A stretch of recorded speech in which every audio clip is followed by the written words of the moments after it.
시간 없이 제3주제 발표 토론 끝나면 바로 제4주제로 들어가야 됩니다. 저희가 6시까지밖에 이 장소를 쓸 수 없기 때문에 보통 다른 학회들은 한 6시 반 정도까지 이렇게 장소를 예약을 받는 경우가 많은데 여기는 이제 프레스센터 사정상 6시에 무조건 끝내줘야 된다고 여러 번 이제 얘기를 하셔서 좀 죄송합니다만 좀 협조해 주시기 바랍니다. 예. 그래서 밖에 계신 분들 이제 좀 들어와 주시고요. 예, 이제 시작을 하도록 하겠습니다. 네, 제3주제의 발표자와 토론자를 소개해 드리겠습니다. 예. 제3주제 발표자는 부산대 정치외교학과의 교수로 계시는 이철순 박사님이십니다. 예, 이철순 박사님은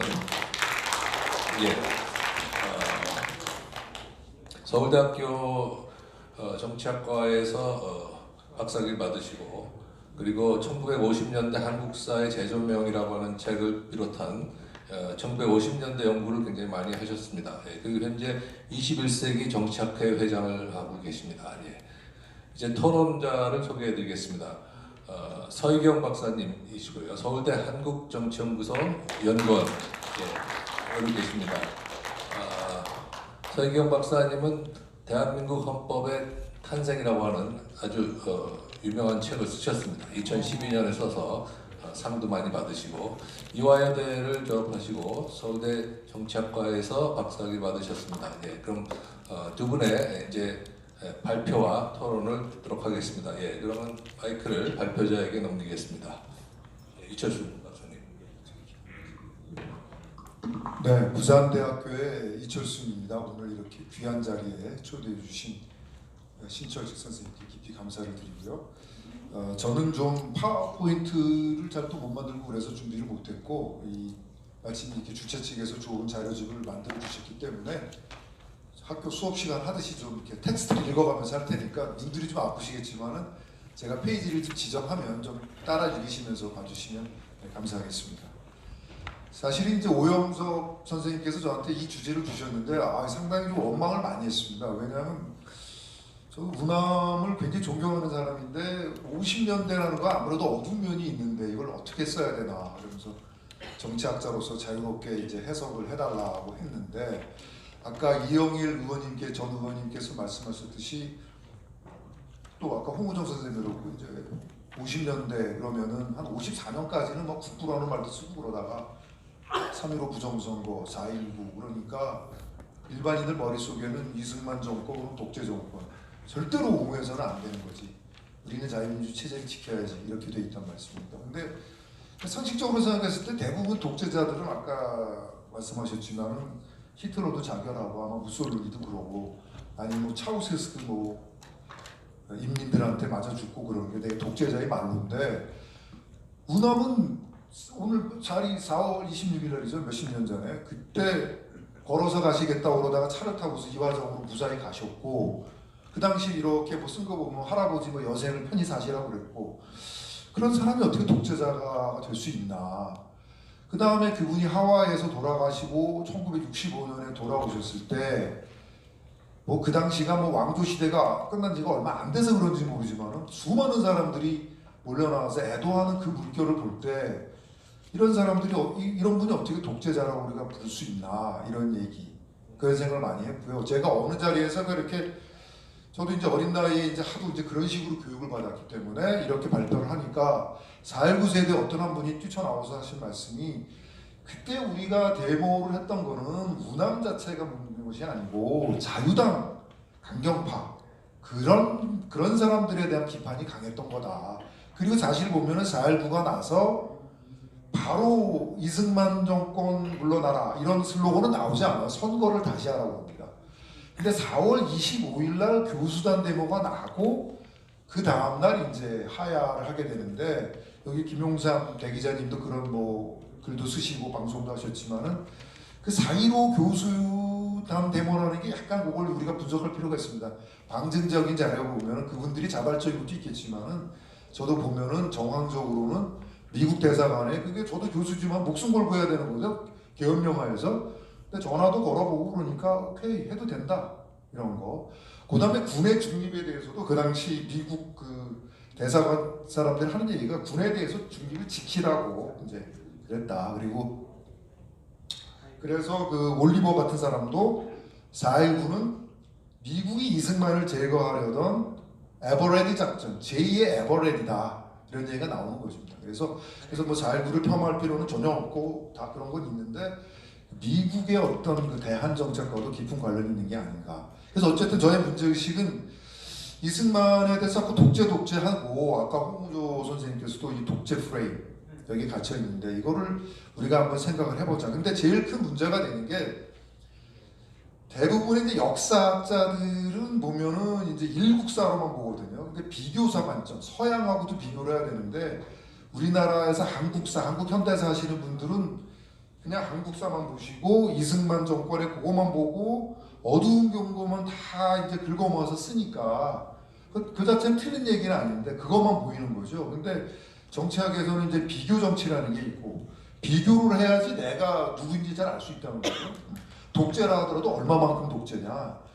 근데 제가 보니까 한 53년부터 60년까지 우리나라 국민소득이 8년 동안 1인당 GNP가 73불이에요.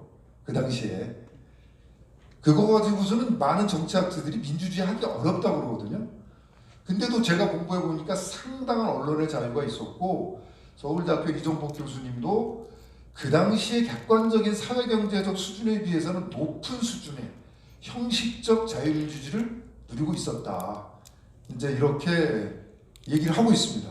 그리고 1950년대의 비서구 국가 중에서 자유민주주의를 하던 나라는 몇 나라가 있을 것 같습니다. 비서구 국가. 아시아, 아프리카, 라틴 아메리카. 딱 네 나라밖에 없어요. 인도, 일본, 필리핀, 우리가 잘 모르는데 코스타리카 정도가 들어가더군요. 그러니까 이제 우리가 그걸 알았을 때 우리나라 사람들은 이제 뭐 민주주의를 숭상하는 건 좋은데 너무 높은 수준을 바라보고 있는 것이 아닌가. 73불이면 최빈국이고 자유민주주의를 하는 나라 네 나라밖에 없는데 굉장히 높은 수준을 보고서 이제 독재 하는데 객관적인 어떤 정세를 봐야 되지 않는가 이런 생각을 했습니다. 그래서 근데 역사학자들 특히 한국사 하시는 분들은 좀 이런 비교사가 좀 약합니다. 그래서 저는 좀 그 비교사를 좀 봐야 되겠다. 그래서 오늘은 이제 제가 정치학자로서 이제 오래간만에 이 비교 정치학 공부를 좀 안 하다가 봤는데 제가 많이 비로운 학자가 한 분 계신데 여기 계신 또 이 정치학자로서 이 김용식 교수님도 잘 아시는 분인데 스콧 메인웨어링이라고 지금도 그 대학에 계신지 모르겠어요. 미국의 그 노트르담 대학이라고 아일랜드 사람이 만든 대학이 있습니다. 이게 카톨릭 대학이라서 이 남미 연구가 아주 활발하게 잘 되고 그래서 이분이 남미 연구의 아주 전문가인데 이분은 이 어떤 체제를 볼 때 이게 민주주의냐 비민주주의냐 이렇게 다이코토머스 이분법적으로만 봐서는 안 된다. 민주주의의 어떤 정도로 봐야 된다. 연속선상에서 봐야 된다. 그 디그리를 봐야 된다. 그래서 체제를 민주주의 체제, 권위주의 체제, 오소리테리언 레짐, 데모크라틱 레짐 이렇게만 보면 안 되고 연속선상에서 봐야 된다. 그리고 자기가 기준을 제시했습니다. 그러면서 중간에 세미 데모크라틱 레짐이라는 거를 집어넣는데 제가 이분의 그 네 가지 범주 또 거기서 이 네 가지 범주가 이제 자유롭고 경쟁적인 선거 그러니까 선거가 있었느냐 없었느냐 선거가 얼마나 조작이 됐느냐 조직적이었느냐 여러 가지 이제 기준을 내세우고 이게 굉장히 어떤 major violation 중대한 위배가 있게 되면 이거는 권위주의 체제다. 아니고 그것이 아니고 부분적인 위배 partial violation, 부분적인 위배가 있으면 이거는 semi-democratic regime이다. 이렇게 얘기를 하고 있거든요. 그래서 이제 그 네 가지 범죄가 이제 선거, 그 다음에가 이제 이 정치적인 권리, 정치적인 권리, 시민적인 자유 이런 거. 그러니까 이거는 이제 쉽게 말해서 언론, 출판, 집회, 결사의 자유가 어떠냐. 여기에서 중대한 위배가 있느냐, 부분적인 위배가 있느냐, 뭐 이런 것들. 세 번째가 이제 보통 선거권. 네 번째는 뭐냐면은 어떤 선출된 정부가 유보된 영역이 없어야 된다. 그러니까 이분이 남미를 연구해서 그러니까 껍데기 괴뢰 정부가 있고 실질적인 권력은 밀리터리 훈타, 제도로서의 군부가 조종하는 그런 게 없어야 된다. 그런데 제가 보기에는 이제 세 번째, 네 번째 보통 선거권이라든가 군부의 이 퍼핏은 아니었으니까 이승만 정권이. 그래서 그건 따져볼 필요가 없고 첫 번째, 두 번째 자유롭고 경쟁적인 선거 부분에 어떤 메이저 바이올레이션이 있었느냐. 또 그다음에 언론 출판 결사의 자유에 있어서 중대한 비례가 있었느냐. 그게 없었으면은 세미 데모크라틱 레짐으로 볼 수 있다는 겁니다. 근데 이제 이승만 대통령이나 이제 제1공화국을 부정적으로 보는 사람들은 그러겠죠. 그러니까 물이 이제 이렇게 반이 있을 때 어떤 분들은 야 그래도 반이나 찼다 긍정적으로 바람이 있을 것이고, 어떤 분은 야 물이 그 반밖에 안 찼느냐 이렇게 볼 수도 있겠죠. 그러니까 세미 데모크라틱이라는 거는 또 이승만 정권에서 부정적으로 보는 걸 왜 세미 데모크라틱이라고 하냐, 세미 오소리테리언이라고 불러야 된다라고 할 수 있습니다. 그걸 저도 뭐 그걸 완전히 부정할 수는 없을 것 같아요. 세미 데모크라틱이니까. 근데 저는 어쨌든 제 결론은 제가 경험적으로 1950년대의 여러 가지 상황, 조건, 그 다음에 당시의 뭐 증언, 신문 기사, 하다못해 언론의 자유 같은 거는 이제 사상계 기사 이런 걸 봤을 때 이승만 정권은, 제1공화국 정권은 세미 데모크라틱 레짐으로 불러도 충분하다. 그러니까 이거는 이제 이 물을 볼 때도 그 정도로 민주적인 요소가 있었다는 거죠. 이정복 교수님 얘기하신, 이정복 교수님은 이승만 체제는 파사드 데모크라시, 외양 민주주의는 잘 갖춰져 있었다. 한 번도 선거를 건너뛴 적이 없었고 의회를 해산한 적이 없었고, 그래서 상당히 형식적으로는, 겉으로는 민주주의가 제도적으로 잘 됐다. 그러나 실제 운영은 그렇게 안 된 건 사실이고, 그러다가 마지막에 이제 불행하게도 3.15 부정선거로 해서 잘 구간하고 이승만 정권이 붕괴한 건 우리가 잘 아는 사실입니다. 그래서 제 주장은 이승만 정권을 바라볼 때 너무 독재라고 우리가 쉽게 부르는데, 정치학자 입장에서 볼 때 그것은 그렇게 과학적인 개념이 이제 아니다. 그걸 우리가 좀 뛰어넘어야 되겠다. 그래서 약간은 정치학에서 말하는 분석적인 개념을 써야 되겠다. 그래서 대부분의 학자들이 이제 권위주의라는 말을 많이 씁니다. 권위주의. 그러나 이 권위주의도 일단은 비민주주의 체제다라고 이제 이분법적으로 이제 보는 거죠.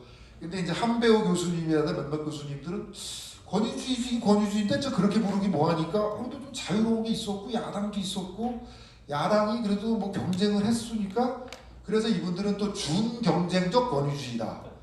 그렇게 또 인정을 하시더라고요. 그런데 재밌는 건 한배우 교수님 같은 경우는 나중에 조금씩 바뀌더라고요. 그래가지고 97페이지 위에서 세 번째 줄에 보면은 좀 마지막에 인정하시는 것 같아요. 정치학자인데 나쁘다고만은 말할 수 없는 비교적 자유로웠고 공적도 많은 정권이었다.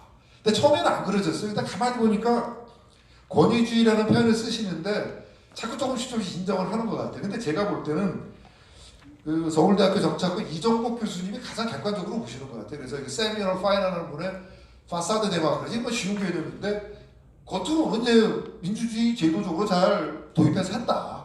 근데 운영은 그렇게 안 됐다. 이런 얘기거든요. 그래서 일단은 완전한 민주주의는 아니지만 민주주의라는 말을 이정복 교수는 쓰고 있고, 이정복 교수님도 여기서 그 중간에 보면 하여튼 제1공화국 시대의 정치는 정치경제학적 관점에서 본다면 사회경제적 발전 단계가 일반적으로 허용하는 수준보다 높은 수준의 정치를 지향하였고 외양으로는 그러한 모양을 가지고 있었다. 이렇게 얘기를 하고 있습니다. 자, 그래서 하여튼 그 기존의 학자들을 보면은 대부분이 이제 권위주의라고 그러는데, 이 정치학자들 사이에서 아주 유명한, 여러분도 아실 겁니다. 그 세미얼 헌팅턴이라고 미국의 아주 그 대단한 정치학자인데, 이분이 더 Third Wave, 제3의 물결이라는 책에서 민주주의를 분석하고 있는데, 이분이 깊은 설명을 안 하는데 이승만 정권을 세미 데모크라틱 시빌리언 레짐이라고 얘기를 하고 있더라고요. 이게 뭐 데모크라틱이라고 그러더라고요. 그러니까 서양 학자들이나 정치학자들은 뭐 이 데모크라틱이라고 말하는 거에 별 주저함이 없어요. 근데 역사학자들은 대부분 그냥 무조건 독재고 다 이제 그것만 이제 그런 면들만 이제 보여주고 있고, 정치학자들은 이제 대부분 이제 권위주의다. 근데 제가 보기에는 이 메인 웨어링 교수의 그 지표를 보면은, 기준으로 보면은 그렇지 않다는 게 제 견해입니다. 그래서 99페이지에 가면 이제 제가 먼저 말씀드렸던 그 메인 웨어링 교수가 말하는 네 가지 범주를 얘기합니다. 그래서 민주주의 체제는 이제 자유롭고 공정한 경쟁적 선거가 있어야 된다. 두 번째로는 이제 언론 출판 결사와 같은 시민적 정치적 자유가 보호돼야 된다. 세 번째는 보통 선거권이 있어야 된다. 마지막으로는 선출된 정부가 실질적으로 통치력을 확보해야 된다. 뒤에 무슨 군부 같은 실질적인 권력을 가진 집단은 안 된다 이겁니다. 그래서 이 네 가지 범들을 완전히 만족시켜주는 게 이제 민주주의 체제고, 이거 중에서 한두 개 하나 이상에서 중대한 위배가 있을 때 이거는 이제 권위주의 정권이다, 권위주의 체제다. 부분적으로 하나 이상의 부분적인 위배가 있을 때 이거는 이제 세미 데모크라틱 레짐이다 이렇게 얘기를 하고 있습니다. 근데 그거를 지금 다 읽을 수는 없고 어느 정도는 주관적인 측면이 있습니다. 경우에 따라서는 어느 정도의 문제이기 때문에. 그러나 이것이 아비트로리, 자의적인 건 절대로 아니고 우리 하나하나 따져보면 되겠습니다. 그래서 지금 이거를 다 읽을 시간은 없고, 어쨌든 중대하다는 거는 예를 들면 선거 같은 게 전혀 없었다는 거나 아니면은 뭐 정부가 나서서 조직적으로 개입했다든가 그런 건데, 제가 보기에는 이승만 정권 하에서는 그런 건 없었다. 그 다음에 아주 총체적인 인권 탄압, 눈에 두드러진 인권 탄압 그런 건 없었고, 그 다음에 제가 이제 그 이승만 정권이 끝난 다음에 태어났기 때문에 저는 사상계라는 잡지에 대해서 공부를 통해서 보는데 깜짝 놀란 게, 사상계라는 잡지를 보니까 너무 자연스럽더라고요. 할 말 다 하고, 장준하가 발해인 편집인인데 권동원에서 뭐 계속 얘기를 하고, 또 뒤에서도 나오지만 그 당시 그 김상돈이라는 민의원이 이제 그 논설을 썼는데 제목이 죽을 지경이다. 제목이 죽을 지경이다. 그래서 제가 보니까 할 말 다 하고, 요즘에는 뭐 유튜브라든가 이런 데서 말 잘못하면은 뭐 페이스북도 그렇고 막 그 금지시키는데, 그거보다 오히려 더 낫지 않나 그런 생각을 했습니다. 제가 뒤에서 그 예시를 했는데 굉장히 많은 논설들이 자유당 정권에 대해서 할 말을 다 했다. 그래서 깜짝 놀랐습니다. 그래서 언론의 자유는 상당했다. 뒤에도 나오지만은 그 당시 이승만에 대해서 아주 비판적이었던 리차드 알렌이라는 사람, 이 사람이 좀 아주 악질적인 사람인데, 맥스웰 테일러라는 그 미팔군 사람의 아들입니다. 그 본명은 존 테일러인데, 이 사람도 자기 책에서는 아니 신기하게도 이 나라가 독재 정권인데도 이게 언론 출판의 자유는 상당히 있었다라는 걸 인정을 하고, 송건호 씨도 당시에 여러 가지 정부의 야당 탄압이 있었는데 신문들이 다 보도를 했다. 그래서 그렇게 자유롭게 비판할 수 있는 자유는 있었다고 이승만 정권에 대해 매우 비판적인 송건호 씨도 그 당시에 언론 출판의 자유에 대해서는 인정을 하더라. 그래서 그 부분에 대해서는, 그러니까 아까 말씀드린 시민의 자유, 거기에 대해서는 제가 보기에는 중대한 위반은 없었다라고 저는 생각을 합니다. 그래서 이제 본론의 이제 100페이지부터 이제 그 제 따져를 봐야 됩니다. 그러니까 자유롭고 경쟁적인 선거 범죄에서는 어떤 이제 메이저 바이올레이션이 있었나. 그래서 지금 다 읽을 수가 없기 때문에 결론만 말씀드리면, 제가 보기에는 첫 번째 50선거는 상당히 모범적으로 잘 된 것 같아요. 근데 그 당시 이제 남로당도 아직 살아 있었기 때문에 삼엄한 준비가 있었고 대부분 문내인이었었기 때문에 관의 개입이 있었지만은 그거는 영향을 미치려고 그런다기보다는 일종의 뭐 지도겠죠, 지도. 글도 잘 못 읽고 그러니까. 그래서 그 부분에 대해서는 그 당시에 이제 유엔 위원단의 보고서도 보면 상당히 자유로웠다. 102페이지에 보면은, 그래서 102페이지에 그 작은 글씨 보면은 유권자들은 민주적 자유를 행사할 수 있었고 표를 그들 의사에 따라 찍을 수 있었다. 이렇게 그 얘기를 이제 하고 있고요. 그 다음에 황수익 교수님도 이제 그런 얘기를 하고 있습니다. 황수익 교수님도 남로당의 폭력 투쟁 때문에 이제 상당히 그 분위기가 살벌했지만 상당히 자유롭게 되었다. 그 다음에 제가 좀 읽은 게 조금 거꾸로 되는데, 제가 조금 전에 읽은 게 두 번째 선거였습니다.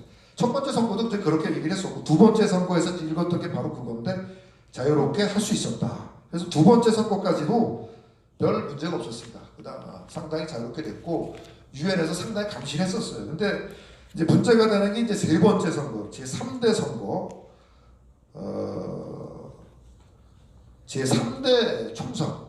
그 부분은 이제 104페이지에 있습니다. 제3대 총선을 보면은 요게 이제 상당히 이제 문제가 좀 있었어요. 상당히 이제 그 유엔의 그 감시도 좀 느슨했었고, 그래서 이제 문제가 있었지만은 제가 보기에는 여기서도 조직적인 그 부정선거라든가 이제 그런 건 없었다. 그리고 선거 결과를 완전히 바꿀 그럴 건 아니었다. 이제 그런 얘기들이 106페이지, 107페이지 거기까지 있습니다. 그 다음에 이제 그 사이에 1952년에 이제 직선제 선거가 있었고요. 그 다음에 56년에 제3대 정부통령 선거가 있었는데, 제가 볼 때 이 선거들은 약간의 뭐 야당 탄압이라든가 관권의 개입이 있었지만 큰 문제는 없었다. 이렇게 볼 수 있습니다. 왜냐하면 52년 선거라는 건 이승만 대통령이 아직도 카리스마가 살아있었고 특별히 부정선거를 이유가 없었어요. 근데 부통령 선거는 재미있게도 이제 자유당의 후보였던 이범석 씨가 떨어지고 무소속의 함태웅 씨가 되기 때문에 거기에는 약간의 관권의 개입이 있을 수 있겠지만 그것도 사람들이 의사를 바꿀 정도는 아니었다라는 게 제 판단이고, 56년 선거는 역시 이제 아직도 이 대통령의 그 카리스마가 살아 있었기 때문에 제대로 된 뭐 부정선거를 할 필요가 없었고, 그 다음에 이제 부통령 선거에서 장면이 됐다는 거는 아무도 몰랐던 거거든요. 선거를 예측할 수가 없었어요. 미국 대사관도 이기붕이 될 거라고 깜짝 놀랐거든요. 그러니까 이거는 그렇게 조직적인 부정선거는 당연히 없었다. 근데 이제 문제가 되는 게 또 이제 58년 선거입니다. 58년 선거가 보니까 이 선거 소송이 굉장히 많았어요. 근데 이걸 어떻게 해석해야 되느냐. 근데 이제 그 당시 장면하고 그다음 나울링 대사하고 이제 이게 선거에 대해서 좌담하는 거 보니까 이게 벌써 우리나라 사람들이 4번의 선거를 하다 보니까 이게 인권 의식이 상당히 올라갔다. 그래서 이게 선거 소송이 많이 난 것이지 그거 자체를 다 부정선거로 볼 필요는 없고, 그 나울링 대사인가 보다. 나울링 대사가 이제 그렇게 얘기를 합니다. 그래서 이거를 민권의 신장으로 봐야 되고 선거 결과를 전적으로 바꿀 만한 그런 선거는 많지 않았다. 그런데 그러나 어쨌든 60년에 이제 3.15 부정선거가 있었듯이 점점 약간 선거 부정 사례가 많이 있었던 거 우리가 인정할 수밖에 없고 선거 소송이 많았다. 그러나 이것도 베인 웨어링 교수 말대로 하게 되면은 그렇게 중대한 위배라고 보기는 어렵다는 것이 제 판단입니다. 그 다음에 정치적 권리 및 시민적 자유 범주를 보게 되면은 이 부분은 제가 뭐 많은 사례가 없지만 그 당시 보면 뭐 국회의원이 누가 잡혀가서 고문당하거나 구속된 건 거의 없었던 것 같고요. 대학 교수도 해직된 것도 없었고 학생운동에 대한 탄압도 많지도 않았지 없었고, 제가 알기로는 서울대 물리과대학에 요새 뉴델리에서도 활동한 류근일 그 당시 학생이 피라 사건으로 제적이 되고 구속됐다 다시 또 무죄되고, 그래서 뭐 그 정도 사건이 있었기 때문에 아주 그 드러나는 인권 탄압 사례는 없었다. 그 다음에 중요한 집회가 정당의 결성이 금지되거나 정당이 존재하지 못하고 하는 건데 그런 사례는 거의 없었고 엄연히 야당이 있었고 야당의 경쟁이 허용됐었다라는 거죠. 그 다음에 역시 제일 중요한 게 언론에 대한 그런 정기적인 그 검열은 없었다. 검열은 없었고 그것이 대단히 중요하고, 제가 그 다음에 이제 4.19가 나고 나서 그 대학생들을 모아놓고 좌담회를 하는데 전부 다 이구동성으로 그러고요. 4.19의 주역은 첫 번째는 학생이지만 언론이다. 언론이 역할을 많이 했다. 언론이 방향을 이끌었기 때문에 4.19가 날 수 있었다. 그 다음에 이제 교육입니다. 뒤에서 나온 교육. 우리가 철저하게 민주주의 교육을 받았다. 그런 얘기를 합니다. 그래서 그런 거로 보면은 언론의 자유는 다른 독재 정권이랑 비교할 수 없는 아주 높은 수준의 자유를 누린 것이 아닌가, 상대적으로요. 저는 이제 그런 생각을 해서 그렇게 총체적으로 보면 이승만 정권은 세미 데모크라틱 레짐이라고 불러도 손상이 없다. 그러니까 상대적인 거니까 민주적인 요소를 우리가 볼 수도 있다 이런 겁니다. 그러나 물론 또 비판적으로 보는 사람은 비민주적인 게 많았다. 그 세미 오소리테너를 불러야 된다라고 한다면 그것까지 제가 말릴 수는 없을 것 같습니다. 자, 그 다음에 결론에서 그래서 제가 좀 말씀드리고 싶은 거는 이걸 어떻게 의미를 해야 되느냐. 첫 번째로는 다시 한번 반복하면은 그 당시에 다른 나라랑 비교했을 때 사회 경제적으로 굉장히 낮은 수준이었는데 그거에 비해서는 높은 수준의 자유민주주의를 비록 외형적이지만 누렸다. 그리고 두 번째로는 이제 김충남 교수님이 얘기하고 있는데 국가건설이라는 거는 단계가 있다. 근데 그 당시에 우리나라 국가건설은 초기 단계였고 이거는 첫 번째가 국가안보, 그 다음에 경제발전, 그 다음에 민주주의 단계인데, 물론 이제 한미 상호방위조약을 맺고 국가안보의 기틀을 다졌고 더 빨리 박정희 대통령처럼 더 빨리 경제개발계획에 매진했으면 좋았겠지만 그건 못한 아쉬움이 있지만 그렇게 빨리 경제발전 들어가고 민주주의 들어가는 거는 그건 너무 힘든 걸 우리가 주문한다고 생각이 됩니다. 그래서 그런 걸 보게 되면은 이승만 정권을 좀 우리가 객관적으로 볼 수 있겠다, 민주주의에서 평가할 수 있겠다 이런 생각이고요. 마지막으로 세 번째는 이제 그러면 어떻게 그러면 그렇게 객관적으로 어려운 조건 속에서도 국가 건설 초기 단계고 그렇게 국민 소득이 낮았음에도 불구하고 민주주의가 유지될 수 있느냐? 그 첫 번째로는 여러분들이 말씀하셨지만 이승만 대통령의 자유민주주의에 대한 강한 신념. 그리고 그분이 하와이에서도 이제 교육을 열심히 했고 이 교육자로 볼 수 있기 때문에 보니까 1950년대 교육은 철저하게 미국식 자유민주주의 교육은 됐고 학생들이 볼 때는 왜 학교에서 가르친 대로 안 하느냐? 왜 민주주의적 절차를 어기느냐? 거기에 이제 비분 관계에서 일어난 게 4.19로 제가 보기에 보입니다. 그래서 이런 것들이 결합이 돼서 자유민주주의가 지켜졌다고 보고요. 또 하나는 제가 뭐 미국을 칭찬하려고 그런 건 아닌데 미국 때문에 자유민주주의가 창건했다는 저는 동의할 수 없습니다. 서재필도 있고 이승만 대통령도 있고 우리의 선각자들이 있었는데 제가 보기에는 미국이 상당히 한국에서 자유민주주의를 지켜야만은 이해관계가 강했다. 아까도 얘기했지만 미국 사람들이 그런 얘기를 합니다. 전 세계에서 미국과 소련이 얼굴을 못대고 체제 경쟁하는 데가 바로 코리안 페닌슐라다. 세계 유일이다. 딱 하나의 비슷한 데가 있는데 그게 베를린입니다. 근데 그건 베를린은 나라가 아니지 않습니까? 그러니까 여기에는 생사를 건 체제 경쟁이 있고 아까 말씀드린 대로 미국식 민주주의냐 소비에트 민주주의냐를 두고서 생사를 건 미국 소련과 미국의 투쟁 그것이 바로 냉전인데 그래서 미국은 어떻게 해서든지 자유민주주의의 진열장 디스플레이 윈도우 오브 디모크라시를 지켜야 되기 때문에 조금이라도 절차적 문제에서 어긋날 때는 상당히 개입을 하고 압박을 하는 걸 우리가 부정할 수가 없습니다. 그래서 그런 것들이 어우러져서 그래도 우리가 다른 나라에 비해서 높은 수준의 자유민주주의를 형식적으로나마 지켜나갈 수 있었다고 저는 생각합니다. 네, 이상입니다. 감사합니다. 예, 이철순 부산대학교 교수님 감사합니다. 이제 토론 서울대 한국정치연구원으로 계신 서희경 박사님 토론부터 받습니다. 서희경입니다.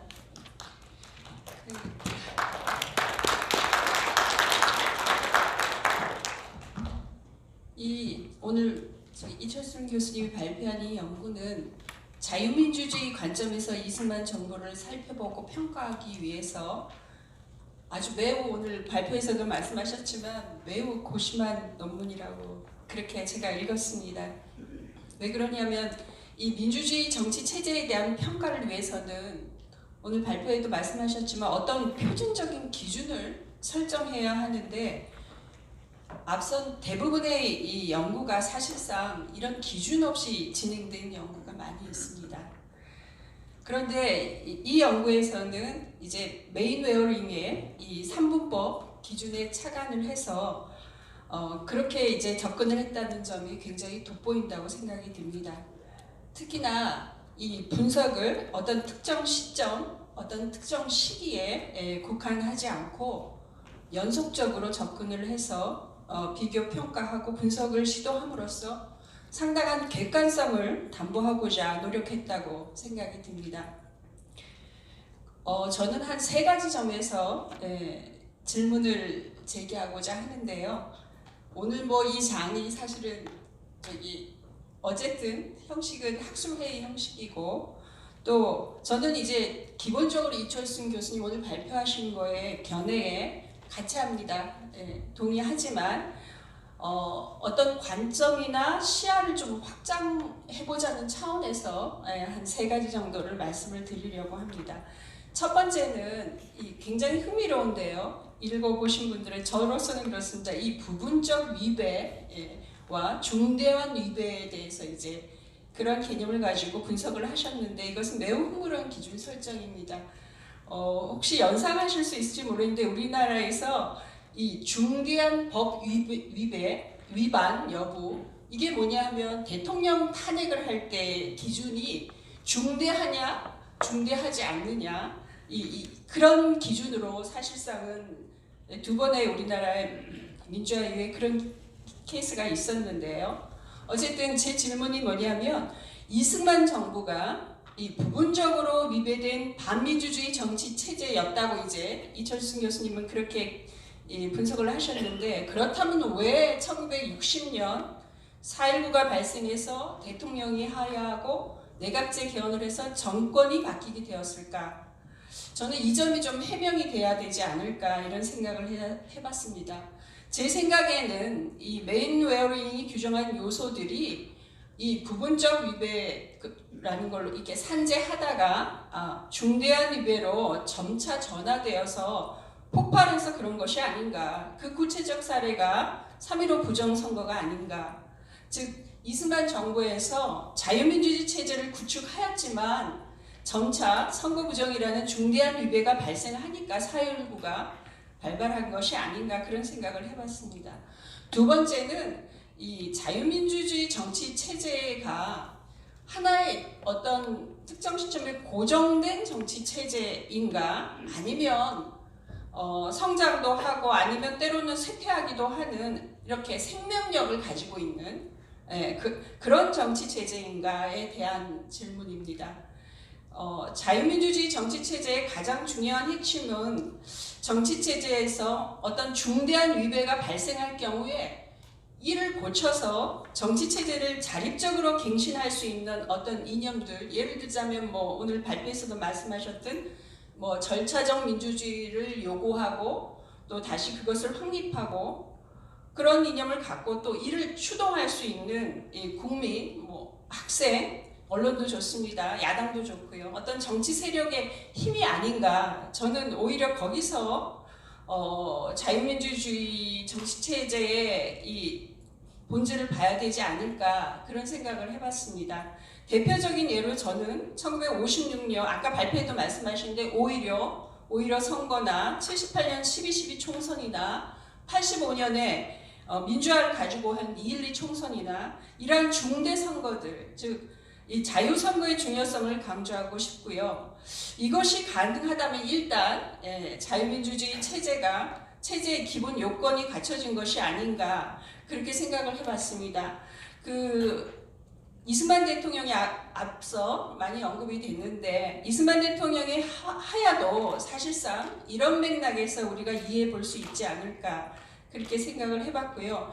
세 번째는 우리가 이승만 대통령의 개인적인 인식, 정치 인식, 사상하고 또 정치 체제라는 것은 좀 거시적 측면에서 볼 때 좀 차이가 있는 것 같아요. 이승만 대통령의 이 사상을 보면 오늘 이제 오영석 교수가 저희 발표한 내용 그 시기부터 하면 왕으로부터의 자유, 이후에는 식민지로부터의 자유, 세 번째는 공산주의로부터의 자유죠. 그 전체의 핵심이 이 시대마다 어떤 과제의 대상이 상이하지만 전체적으로 자유를 추구했다는 걸 볼 수 있는데, 이게 이제 개인적인 사상이나 정치 인식의 측면에서는 그런데 우리가 이걸 다시 또 거시적인이나 아니면 장기적인 측면에서 자유민주주의 정치 체제를 논한다는 의미가 뭔가 이렇게 생각을 해보면, 오늘 이철순 교수님은 주로 이제 반민주, 이 메인 웨어링에 차용해서 반민주와 권위주의 차이가 뭔가를 초점을 두었는데, 저는 이제 자유민주주의 또는 완전한 절차적 민주주의에 대해서 좀 고려해봐야 되지 않나, 그런 생각을 해봤습니다. 한국 헌정사에서 처음으로 이 여야 간의 정권 교체를 이룬 것은 1948년 민주주의 제도가 도입된 지 50년 만인 1997년에 처음으로 달성이 되었습니다. 이것은 동아시아 신생민주주의 국가들 중에서 최초로 평화적으로 정권 교체를 달성한 것입니다. 이때야 비로소 야당이 정부의 실질적인 대안 세력이 될 수 있었습니다. 한국이 완전한 절차적 민주주의를 이루지 못했던 것은 오늘도 많이 발표에서 지적이 됐는데요. 미비한 조건과 불가피한 상황들이 있었다고 저는 생각을 합니다. 그런 점에서 이승만 정부의 이 자유민주주의 정치 체제라는 것은 이 시기를 좀 확장해서 우리가 한 100년의 시대, 이 장기적인 관점에서 본다면 당시에 이 1공화국의 시대라는 것은 현 실태가 아니라 이의 발전을 준비하는 가능태가 아니었을까, 이렇게 생각을 해보고요. 비교를 해보면 북한의 경우를 얘기를 해볼 수 있을 것 같아요. 북한은 지금 75년이 지났지만 아직도 전혀 이런 자유민주주의 체제의 가능한 그 단계에서도 들어서지 못했기 때문에 우리가 이렇게 개인적인 어떤 정치 인식이나 사상의 측면에서도 살펴볼 수 있지만 좀 더 거시적이고 장기적인 측면에서 자유민주주의 정치 체제에 대해서 좀 생각해 봐야 되지 않나, 저는 그렇게 생각을 해봤습니다. 이상입니다. 예. 서희경 박사님께서 너무 시간을 잘 세이브해 주셨습니다. 예, 감사합니다. 그래서 답변을 5분까지 제가 드리겠습니다. 예. 5분까지 할 필요도 없을 것 같은데, 왜냐하면 뭐 저하고 인식의 차이가 크지 않고 토론한 내용에서 저도 대부분 동의할 수 있는 건데, 첫 번째로는 3.15 부정선거는 메인 웨어링 교수의 그 기준에 의하면 중대한 위배죠. 중대한 위배.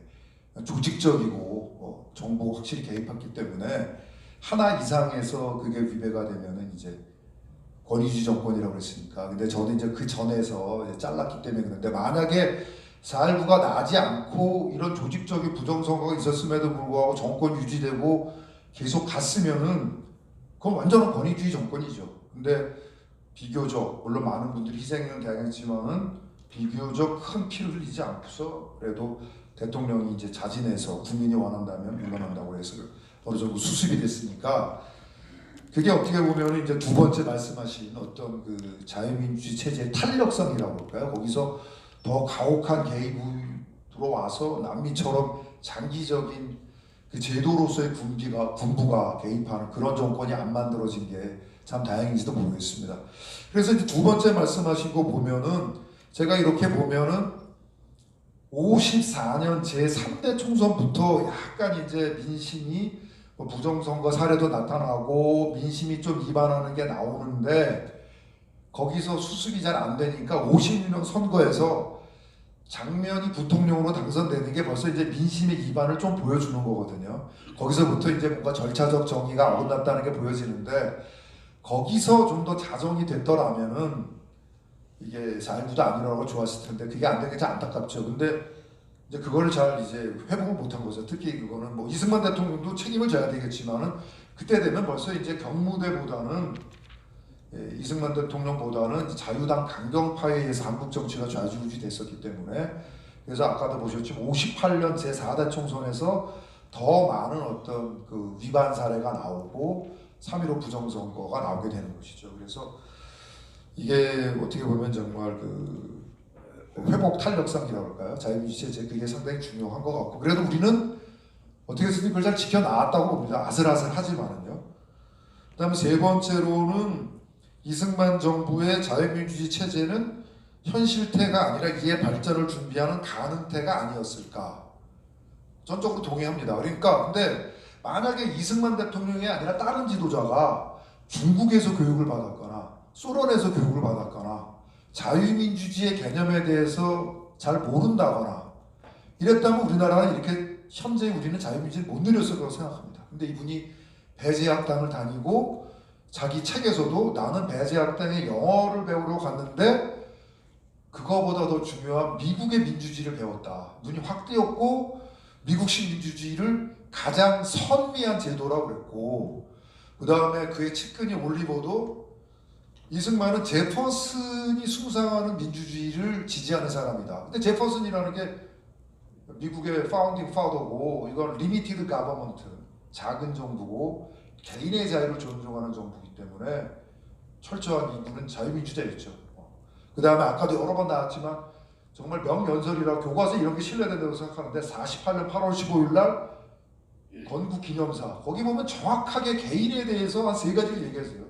개인의 자유가 중요하다. 이거는 자유민주주의에서 그 자유라는 거는 영어에서는 리버럴이라고 하지만은 그 리버럴은 사실은 개인입니다. 개인. 르네상스와 종교개혁을 통해서 거듭난 개인의 자각, 그게 중요한데 그거를 정확하게 운함은 꿰뚫어 보고 있었다. 그래서 어떻게 보면 우리가 행운인데 이런 분이 자유민주주의 초석을 닫고 완전히 이거를 말뚝을 어떻게 보면 말뚝을 박았기 때문에 우리는 거기서 벗어날 수, 궤도 이탈을 할 수 없는 거라고 생각합니다. 제도적으로나 형식적으로. 근데 1공화국 때 그걸 너무나도 이제 쐐기를 박았던 거죠. 그 다음에 미국이, 제가 미국을 칭찬하는 것이 아니고 지정학적으로 여기가 미국과 소련의 냉전의 최첨단 기지였기 때문에 미국도 어떻게 해서든지 이 절차적 민주주의를 훼손하는 거에 대해서는 개입을 했었고, 그런 것들을 통해서 우리가 여러 번 경험을 하면서 민권이 신장되면서 지금까지 전 세계에서 모범적으로 이 경제 발전과 자유민주주의를 지키는 그런 나라가 되지 않았나 생각합니다. 그래서 세 번째 견해도 굉장히 훌륭한 지적이고 저도 전적으로 공감하고 있습니다. 네, 감사합니다. 예,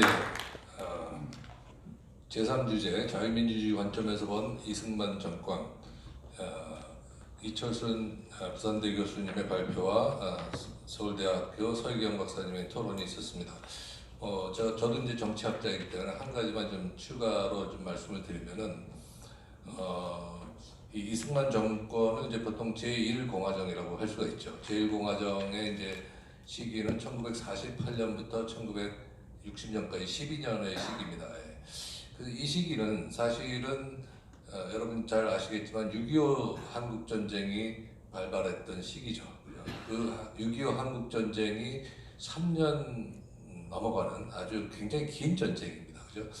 이게 만일 지역에 있는 작은 국가들끼리 전쟁이면 보통 몇 개월이면 끝나는데, 이것이 3년 이상 간 건 이거 정말 세계적인 규모의 이제 전쟁으로까지 이제 갔고, 그 전쟁에 의한 엄청난 파괴로부터 다시 신생 국가가 어떤 그 정상적인 체제를 회복하는 것이 1년이나 2년에 될 수는 없는 것이죠. 이것이 적어도 1960년까지 갔다고 본다면은 1948년부터 60년 전체 기간은 국가 건설 기간이라고 이제 말씀드릴 수 있는 것이죠. 그죠?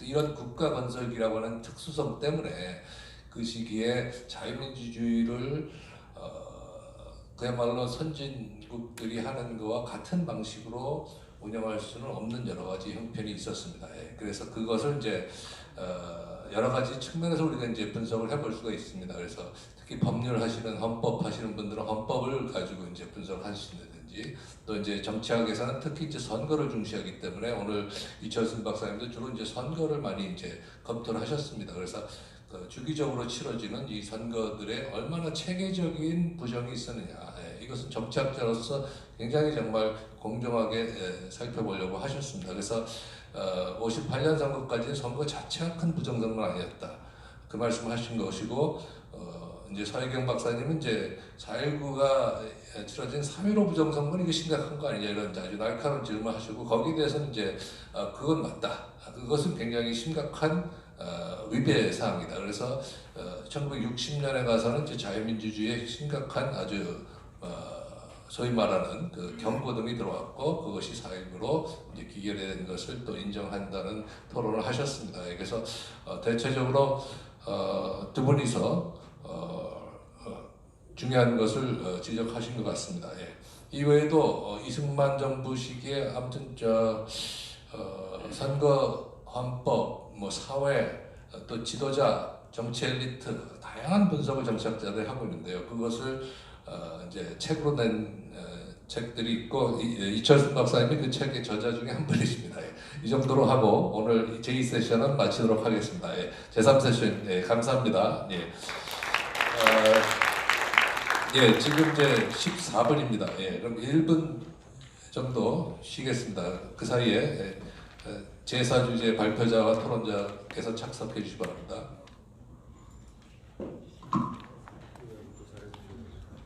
네.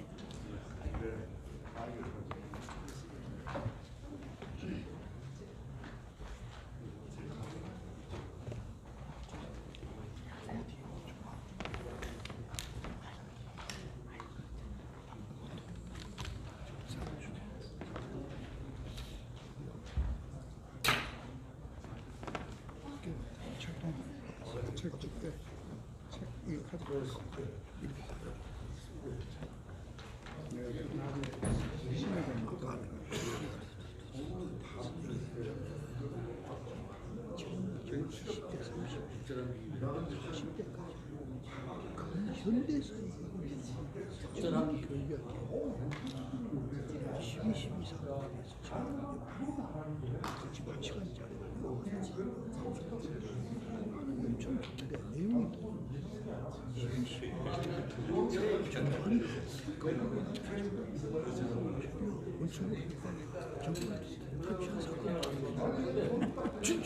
진짜 정수를 잡을 큰 사람에서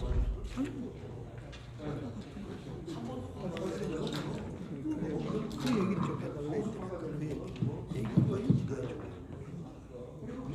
녹화를 하시는 거예요. 예, 감사합니다. 네, 이제 제4 세션, 제4 주제 발표로 들어가겠습니다.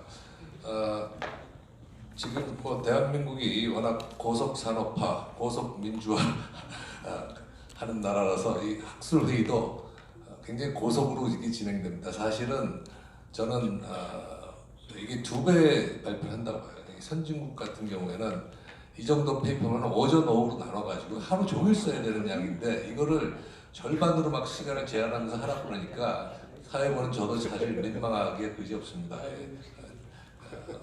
대단히 죄송스럽고 어쨌든 그래서 오늘 그 플로어를 오픈하지 못하는 것이 지금 시간 제한이라는 것을 좀 이해해 주시고요. 혹시 나중에라도 더 토론하시고 싶거나 질문하시고 싶은 게 있으면은 저자분들께 이메일로 얼마든지 카톡이나 이메일로 또 커뮤니케이션을 우리가 해나가면 좋을 것 같습니다. 예.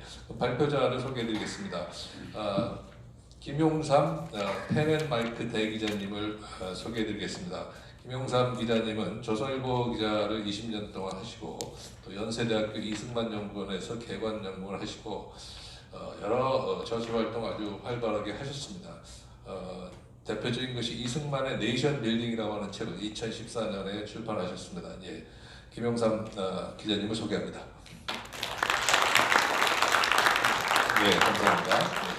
네, 토론자로는 대한민국 역사박물관의 최상호 박사님을 소개합니다. 최상호 박사님은 성균관대 경영학과와 경제학과를 각각 석사와 박사를 받으시고 서울대학교 BK 교수를 역임하시고 지금 대한민국 역사박물관에 근무하고 계십니다. 특별히 이승만을 비롯한 건국 시기에 대한 많은 연구를 하고 계십니다. 예, 소개해드리겠습니다.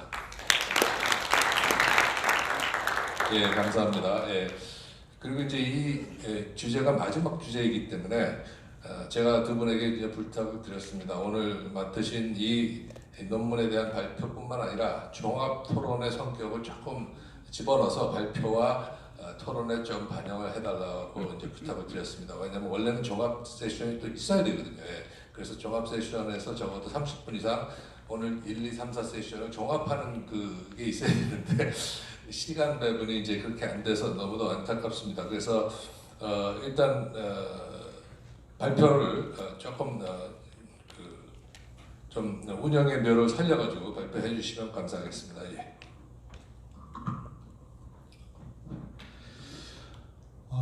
이런 생각을 해봤습니다. 이승만 대통령이 1948년 8월 15일 날 대한민국을 건국했을 때 우리가 처해있던 상황에서 이승만 대통령이 취할 수 있는 방법은 무엇이었을까? 이런 관점에서 저는 자유민주주의라는 것을 한번 생각을 해봤습니다.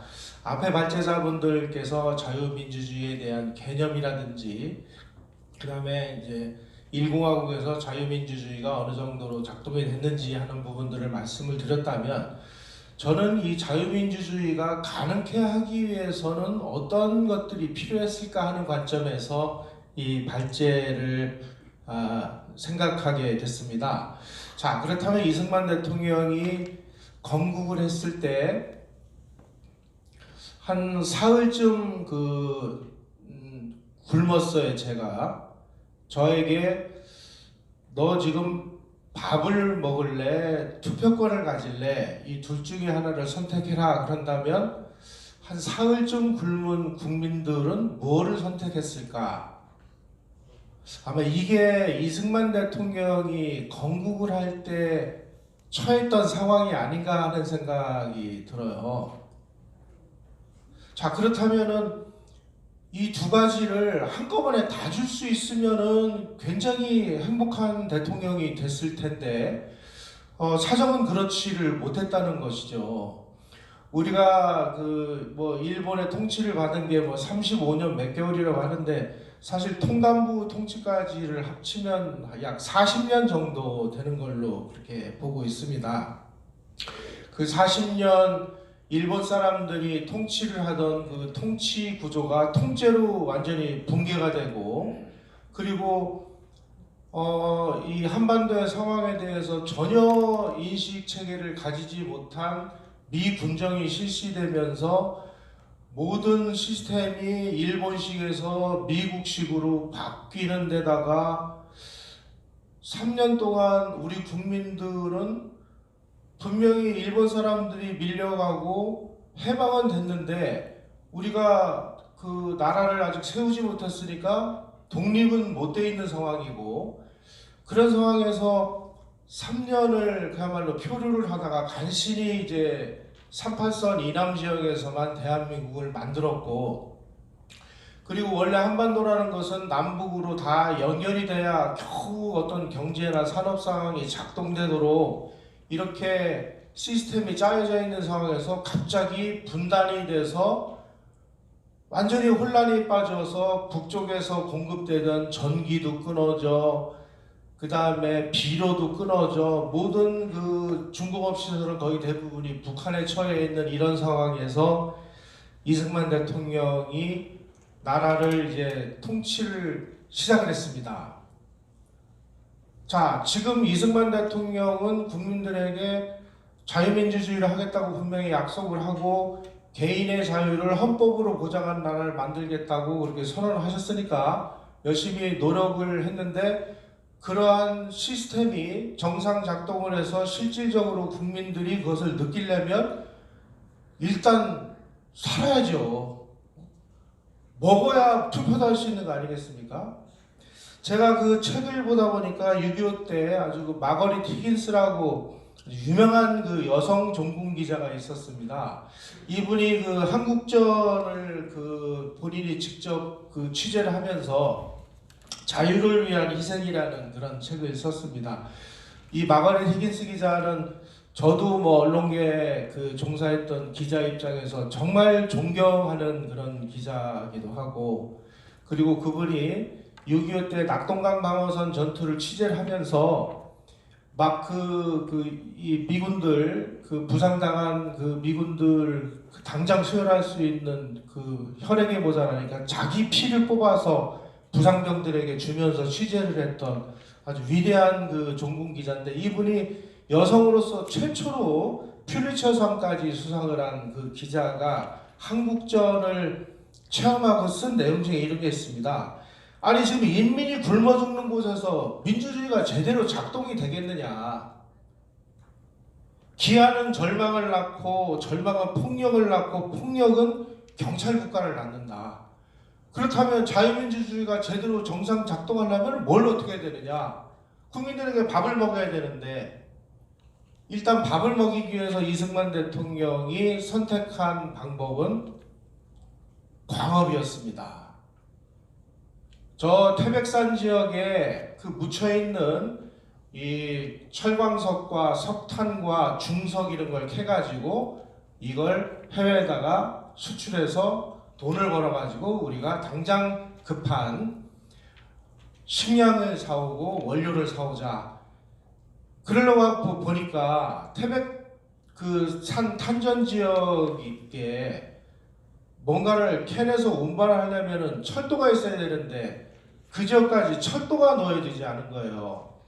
그래서 1949년 4월에 이승만 대통령이 거의 독단에 의해서 영암선 철도라는 것을 건설을 시작을 합니다.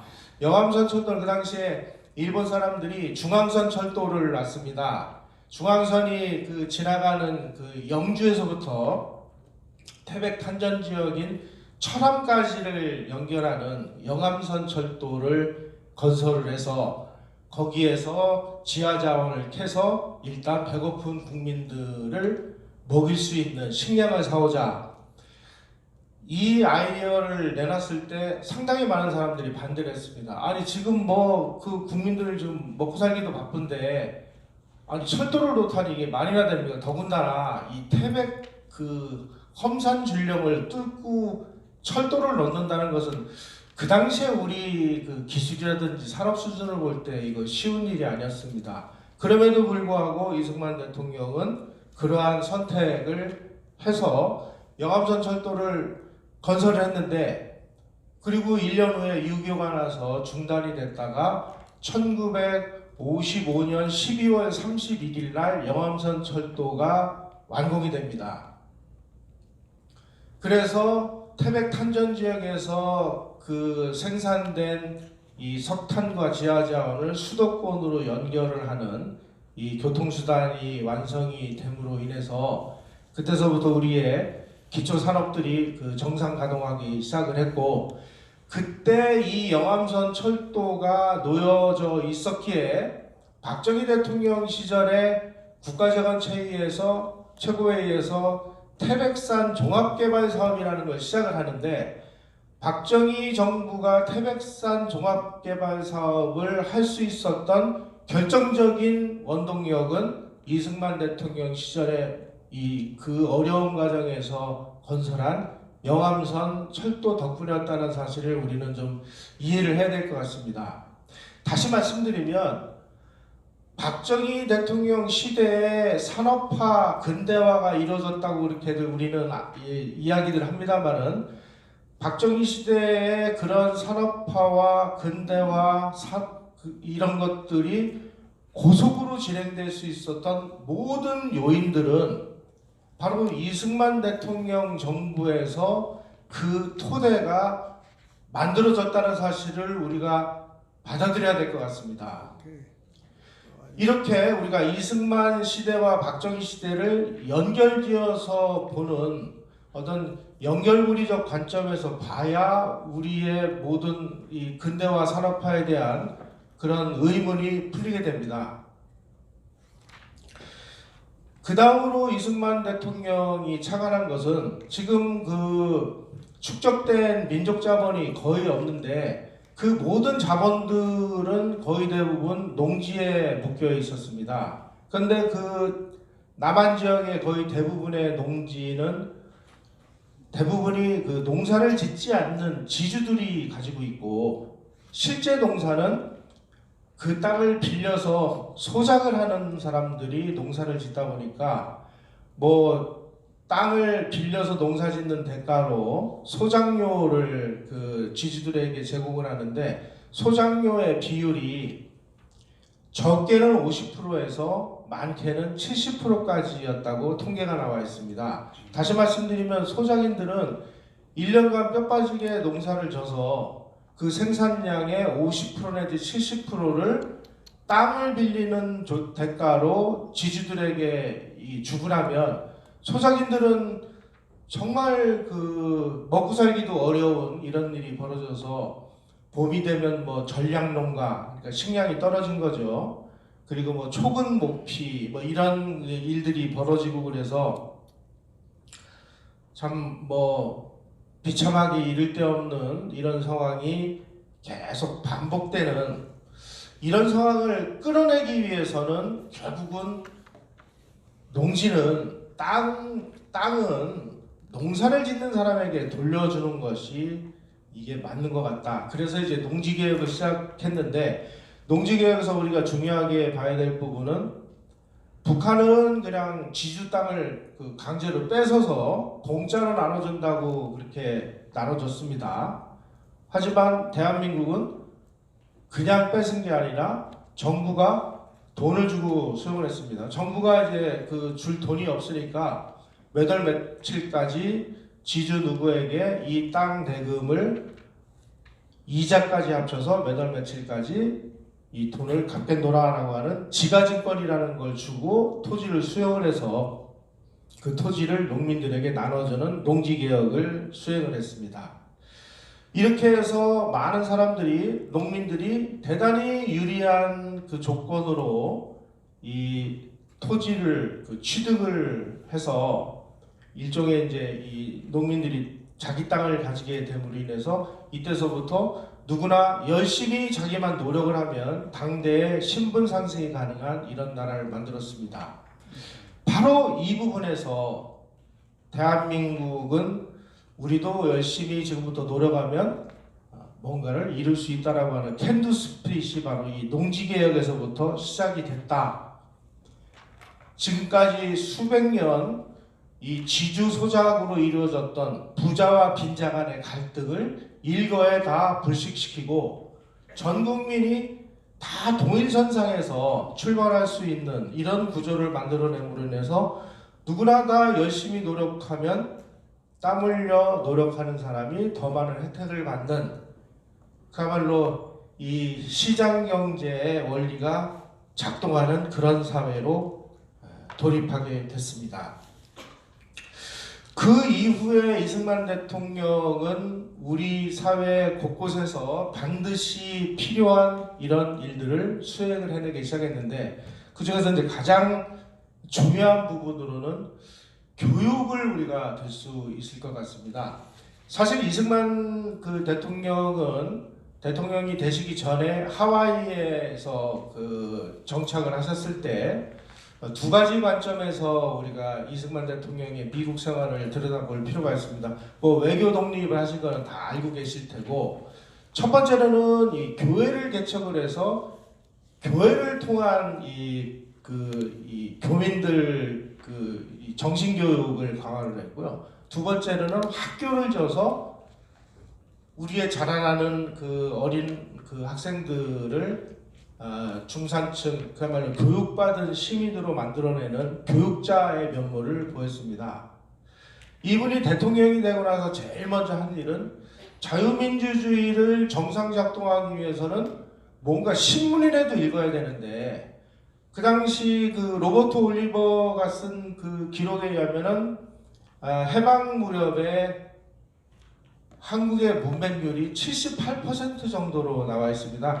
학자들 간에 이 78%는 좀 너무 좀 과장된 거 아니냐 뭐 이렇게 주장하는 분들도 있는데, 어쨌든 그 당시에 거의 70% 이상의 문맹률을 보이고 있는 상황에서 신문을 읽는 거는커녕 자기 이름자도 제대로 못 쓰고, 그리고 선거를 하는데 후보 이름을 적어놨는데 후보 이름을 그 인식을 못하니까 거기다가 뭐 작대기 하나, 이게 오늘날 이제 기호 1번, 2번의 원조죠. 그래서 이승만 대통령이 교육을 통해서 작대기 투표를 일소하자. 아니 무슨 후보자 이름이라도 알아야 정상적인 뭐 자유민주주의를 하든지 말든지 할 거 아니냐. 그래서 하여간 그 당시에 정부의 살림이 정말 어려움에도 불구하고 이 문맹자 퇴치를 위해서 아주 거국적인 그 투자를 합니다. 그래서 의무교육, 6개년 계획, 문맹 퇴치, 몇 개년 계획, 그래가지고 국문 보급반이라는 걸 15,000개인가를 만들어가지고 전국 방방곡곡을 돌아다니면서 한글을 모르는 사람들에게 한글을 가르쳐서 일단 문맹에서 깨어나도록 하는 그런 운동을 벌였습니다. 그래가지고 1960년 무렵에는 문맹률이 거의 10%대로 떨어지는 이런 기적 같은 일이 벌어졌습니다. 한편에서는 뭔가 산업화를 하고 근대화를 해서 우리가 뭔가 이 국민들을 먹여 살리기 위해서는 문맹 퇴치만 가지고는 안 된다.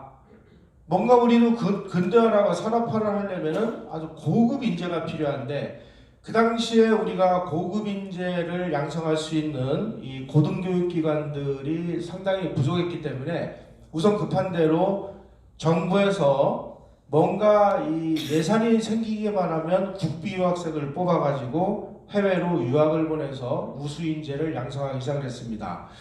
특히 그 이승만 대통령이 아주 그 전력 투구를 한 것은 뭔가 근대화를 위한 공장을 지려면은 이 공장의 동력원이 전기인데 전기를 그 생산할 수 있는 엔지니어, 또 이승만 대통령이 1956년부터 원자력 산업을 시작을 하는데 그 원자력 산업을 하기 위해서 또 유학생을 뽑아가지고 원자력 유학을 보냅니다. 그리고 이승만 대통령은 미국 그 유학을 하는 과정에서 이 석사학위를 하버드 대학에서 하셨는데 하버드 대학 근처에 그 MIT가 있습니다. 그래서 이 근대 국가를 만들기 위해서는 뭘 어떻게 해야 되나 하고 MIT에 가서 거기 있는 친구들하고 만나서 얘기해 보니까 이 제철 공장이 필요하다. 그래서 이승만 대통령이 1953년 4월 4일 날, 그러니까 아직 휴전 협정이 체결되기도 3개월 전에 내각에다가 철강 공장을 건설하라라고 하는 특별 지시를 내립니다. 그래가지고 그 당시에 이승만 정부에서 인천에 있는 그 조선이연이라는 그 일본 사람들이 운영하던 그 철강 공장을 국영기업으로 만들어서 대한중공업공사라는 것을 출범을 시켜서 여기에서 그 소규모 그 평로라는 그 용광로를 만들어서 여기서 제철 산업을 일으키는 그런 계획을 수립을 해서 미국의 원조 당국에다가 우리 철강 공장을 질 테니까 지원을 해달라. 근데 미국 원조 당국이 이 철강 공장 건설을 거부를 합니다. 아마 다른 지도자들 같으면은 아이고 뭐 미국이 반대하니까 뭐 철강 공장은 시기상조인 모양이다 이렇게 하고 포기를 했을 텐데 이분은 미국이 안 도와주면은 우리가 가지고 있는 자체 보유물로 철강 공장을 건설해라. 이거는 아마 뭔가 이 미래를 내다보는 안목이 없으면 이런 판단을 하기는 쉽지 않았을 걸로 봅니다. 그래서 자체 보유물을 투입을 해가지고 서독에 그 대마그사라는 데가 국제 입찰을 받아가지고 이 대한중공업공사에 평로 건설을 해서 제철 산업을 시작을 하는데 이 제철 산업을 일으키기 위해서는 또 우수 인재가 필요하니까 국비 유학생을 뽑아가지고 독일로 유학을 보냅니다. 그 중에 한 분이 이제 김재관 박사 같은 분이고 김재관 박사가 독일 아헨공대에서 철강 공부를 하고 귀국을 해서 박정희 대통령 시절에 나중에는 이제 중공업 차관보도 하고 박정희 대통령 시절에 포항제철을 설계하는 그 작업을 바로 김재관 박사같이 이승만 대통령 시절에 철강 유학을 보냈던 그 인재들이 포항제철의 설계에 참여함으로 인해서 박정희 대통령의 이 포항제철이 아주 단숨에 아주 세계적인 경쟁력을 가지게 되는 이런 이 산업적인 연결고리를 우리가 발견할 수 있습니다. 뭐 이런 사례를 얘기하자면 정말 뭐 오늘 밤새워서 얘기를 해도 뭐 다 끝이 안 나는데 뭐 시간이 워낙 그 촉박하니까 제가 중요한 몇 가지만 말씀을 드렸고요. 여기서 우리가 좀 중요하게 봐야 될 부분들은 이승만 대통령은 정치가고 국제정치학을 공부를 하고 그래서 산업이라든지 경제라든지 이런 면에서는 별로 그 인식이 없을 걸로 그렇게 인식을 했는데 이승만 대통령이 12년 동안 이 그 산업 경제 정책을 포석하는 걸 보면 어느 전문가보다도 뛰어난 그런 안목을 가지고 있습니다. 이거는 결국은 그 이승만 대통령을 한 개인의 어떤 그 능력이 아닐까라는 생각이 들고 또 이승만 대통령이 다른 나라가 아닌 당대 최강의 그 선진국인 미국에서 유학을 했고 미국에서 가장 그 우수한 그 교육기관에서 교육을 받았고 그리고 미국이라는 나라에서 33년을 살면서 선진국이 되기 위해서는 뭘 어떻게 해야 되는지를 나름대로 꾸준히 학습을 한 결과가 아닌가 이렇게 생각을 합니다. 이 서구 정치학자들은 특히 민주주의를 연구한 그 로버트 다일 같은 분들은 민주주의라는 이런 책도 여러 권 냈습니다만 그 책을 제가 읽어보니까 이런 대목이 나옵니다. 2차 세계대전 이후에 미국이 이 서구 열강들이 가지고 있던 식민지를 전부 독립을 시켜서 그 나라에다가 자유민주주의 체제와 시장경제 시스템을 집어넣어주기만 하면 이 나라들이 자유민주주의가 잘 정상 작동될 것으로 이렇게 믿어 의심치 않고 그렇게 했는데 거의 모든 나라들이 다 실패를 했습니다. 실패한 나라들이 왜 실패했을까를 분석을 하는 과정에서 이 서구식 자유민주주의가 정상 작동하기 위해서는 시스템만 집어넣어가지고 이게 안 되는구나.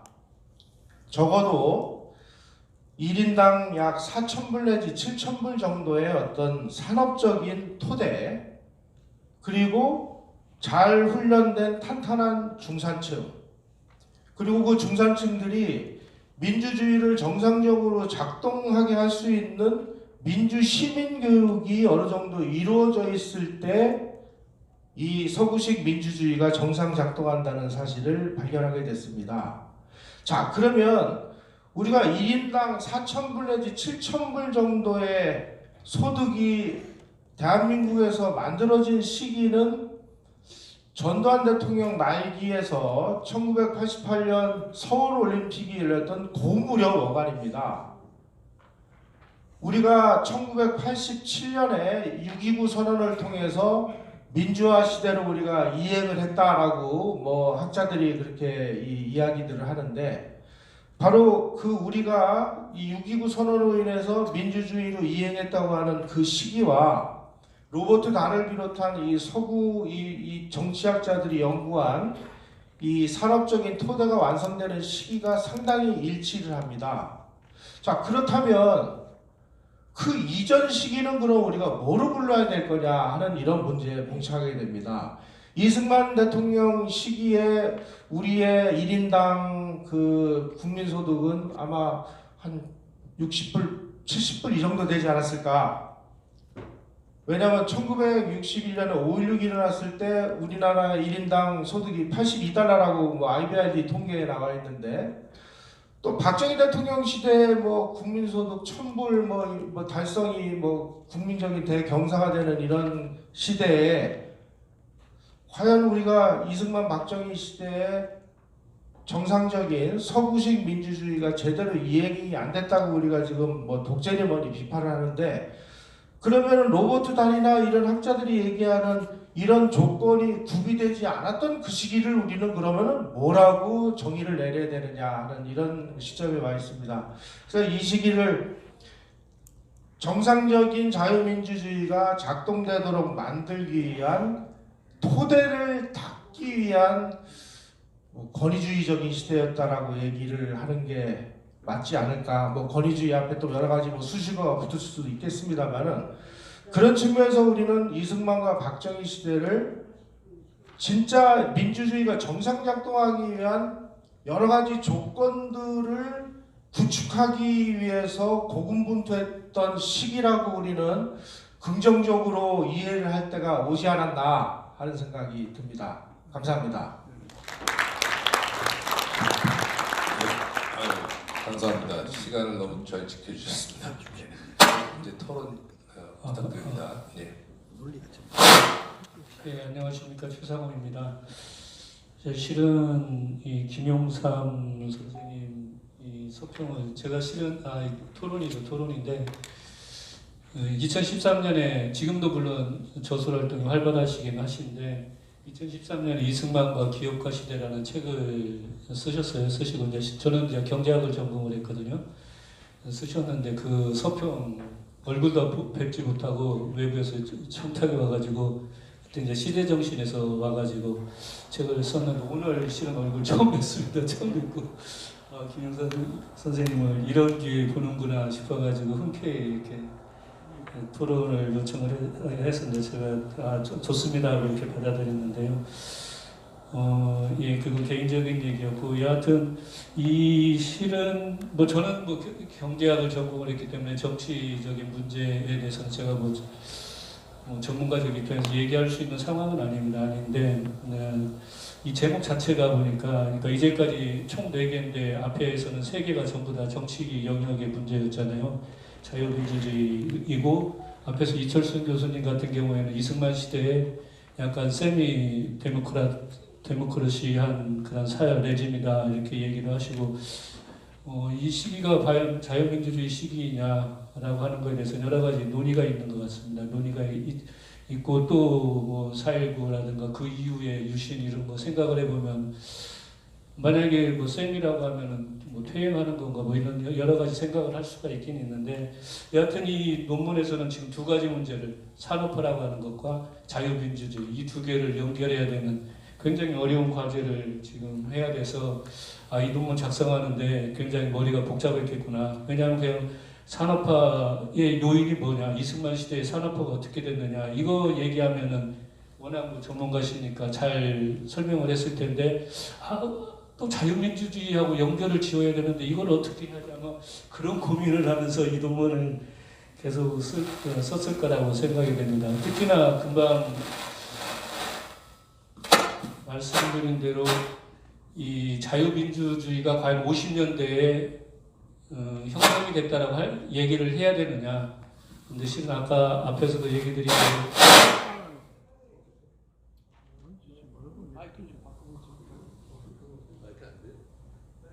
됩니다.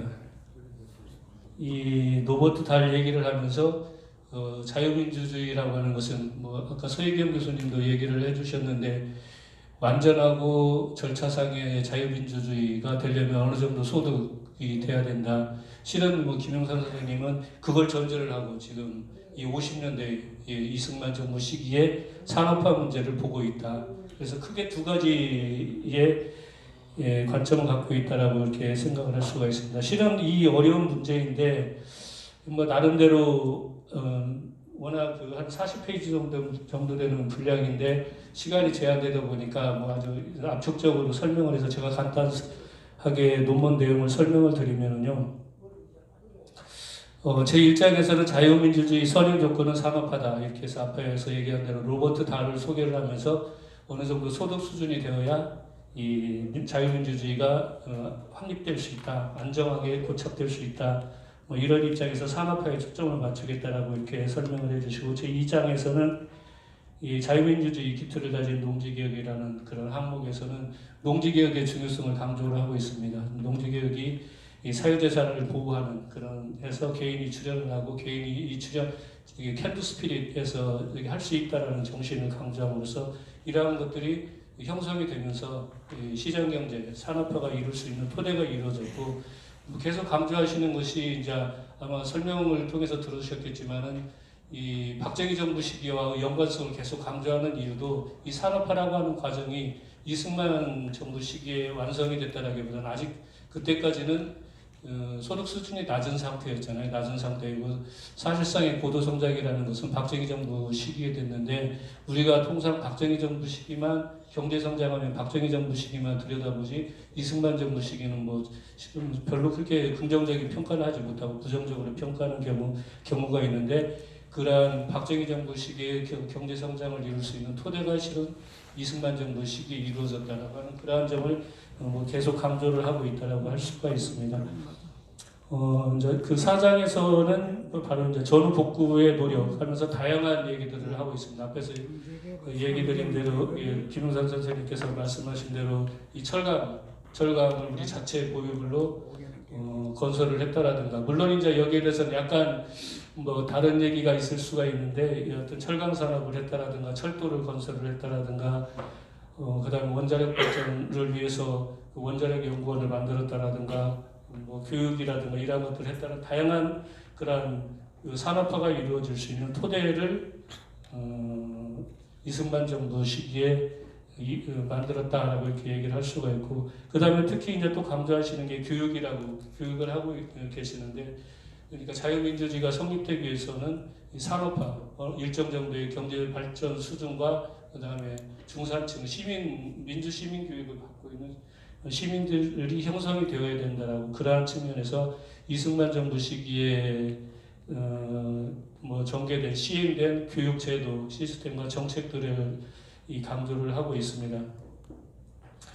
그래서 실은 앞에서도 그런 얘기가 나오긴 했는데 이 마지막에는 과연 6.25 전쟁이 없었더라면 3년간이라는 얘기 김은익 선생님께서도 말씀해 주셨는데 한국 전쟁이 굉장히 긴 전쟁이 이루어졌는데 이 3년간이라는 한국 전쟁이 없었더라면은 과연 어땠을까? 그런 좀 약간의 아쉬움도 표시를 하고 있습니다. 만약 이 3년간의 전쟁이 없었다면, 그러니까 사실상 이승만 정부 시기는 이 전쟁으로 파괴된 한국 경제를 다시 재건하거나 복구하는 이러한 시기, 그러니까 역사적인 어떤 시대적인 역할이라고 할까요? 시대적인 역할을 봤을 때는 그런 전쟁으로 파괴된 산업들을 재건하는 거였는데, 이게 없었다라면 훨씬 우리에게 경제 발전이 빨리 이루어질 수도 있었고 더불어서 자유민주주의도 빨리 정착이 될 수 있는 그런 것이 아니었나, 그런 얘기를 쭉 하고 있습니다. 그러니까 그게 산업화의 토대를 이루었고 이게 박정희 정부의 경제 성장의 토대가 되었다.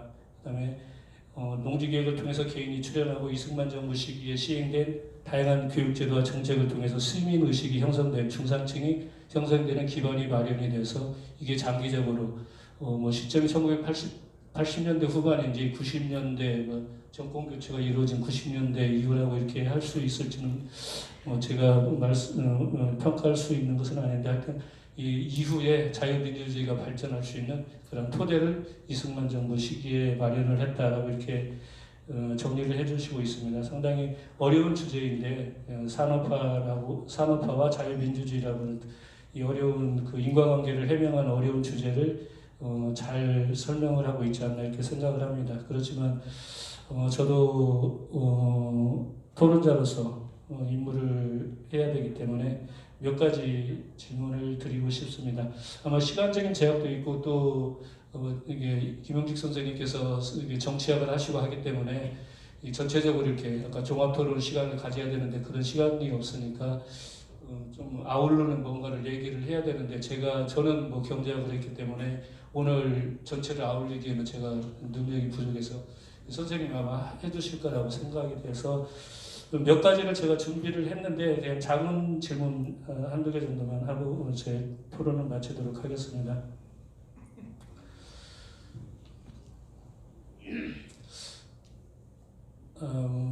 우선 이승만 정부의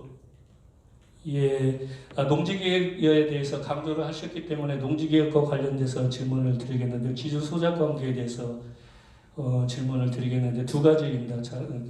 이 쥐죽 소작 관계를 좀 이게 본문에서 131페이지 본문에서 보면은 전근대적인 신분 관계다라고 이렇게 주장을 하고 계시는데, 실은 사적 소유권이 인정이 이미 그러니까 이 등기부 등본이 만들어지고 하는 때가 토지조사 사업 식민지 시기 이때라고 할 수가 있고, 그래서 이미 그때 어느 정도 사적 소유권이 근대적인 사적 소유권이 보호가 되었기 때문에 식민지 시기의 지주 소작 관계, 그 다음에 해방 이후의 지주 소작 관계를 이거는 어떤 근대적인 관계라고 이렇게 얘기를 하는 게 통상적인 주장이라고 할 수 있는데, 여기서는 이 정근대적인 신분 관계다라고 이렇게 얘기를 하셨는데, 어떻게 이 부분에 대해서는 어떻게 왜 이렇게 이제 정근대적인 신분 관계라고 이렇게 하셨는지 그게 좀 궁금하고요. 그 다음에 또 하나는 마찬가지로 농지개혁과 관계되는 겁니다. 132페이지에 보게 되면은 지주 소작인, 즉 부자와 빈자 간의 계급, 농지개혁이 성공함으로써 지주와 소작인, 즉 부자와 빈자 간의 계급 갈등이 일거에 불식이 되었다라고 하면서 전 국민이 계급이었고 빈부격차가 사라진 차별 없는 사회 시대가 열렸다. 이제 이게 나름 개인이 출연하면서 시장 경제가 발달할 수 있는 그런 토대가 마련이 되었다라고 하는 주장인 것 같은데, 계급은 여전히 있지 않았나요? 지주 소작 관계는 없지만 자본과 노동자 계급은 있고 하기 때문에 계급 관계가 없어졌다라고 하는 주장은 좀 앞서 나간 것이 아닌가 이렇게 생각이 됩니다. 이상입니다. 조상호 박사님, 네, 감사합니다. 그럼 바로 코멘트 부탁드립니다. 시간이 없으니까 짧게 말씀을 드리겠습니다. 전근대적인 지주 소작 관계라고 제가 표현한 부분은 지주 소작 관계를 통해서 소위 말하는 이제 그 땅을 빌리는 대가로 지불하는 금액의 이 차이가 워낙 강하다 보니까 이 지주 수납 관계는 결국은 뭐 사적 소유권이 확보된 부분에서 따지면은 뭐 근대적이라고 말씀드릴 수가 있는데, 근대적이라고 하기에는 이 지대가 너무 그 고율이었기 때문에 이 지대가 계속 유지가 되는 한은 이 한 번 부자는 영원한 부자, 한 번 소작은 계속 가난한 관계를 끊을 수가 없어서 그 자체를 좀 정근대적이다 이렇게 표현했다고 좀 이해를 해주시면 될 것 같습니다. 이것으로 답변 마치도록 하겠습니다.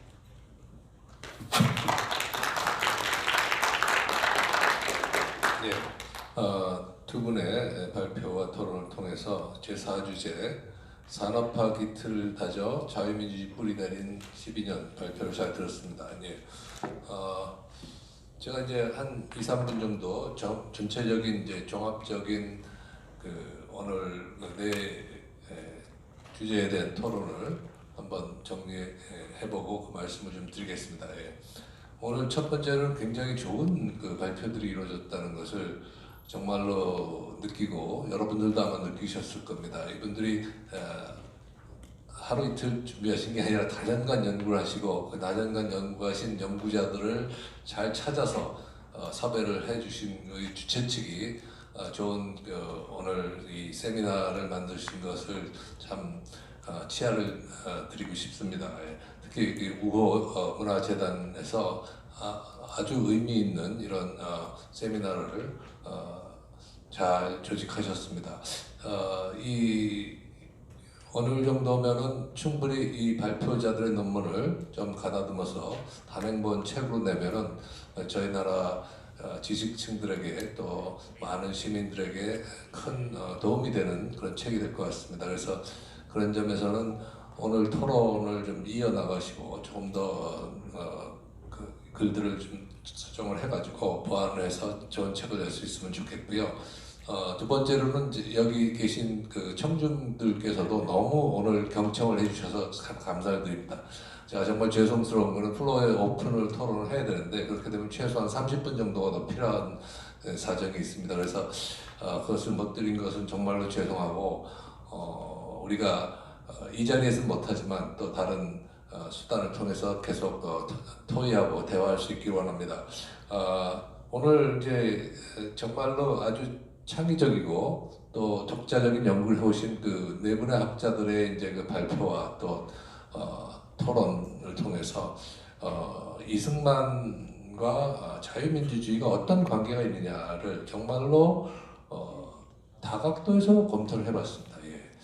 그래서 이것이 이제 첫 번째, 두 번째 발표는 거의 시기적으로도 이제 앞뒤로 바로 연결이 됩니다. 바로 연결이 되고 45년까지 첫 번째 발표가 다르고 그 다음에 45년부터 48년을 이제 두 번째 발표가 다르기 때문에 거의 아주 잘 연결이 됩니다. 그리고 첫 번째, 두 번째 발표에서 늘 나왔지만 자유민주주의라는 게 생각보다 오래전부터 이승만 박사에게 인식됐다. 이렇게 느꼈다는 거죠. 그럴 수밖에 없는 것이 이승만 박사가 자유민권운동을 하셨거든요.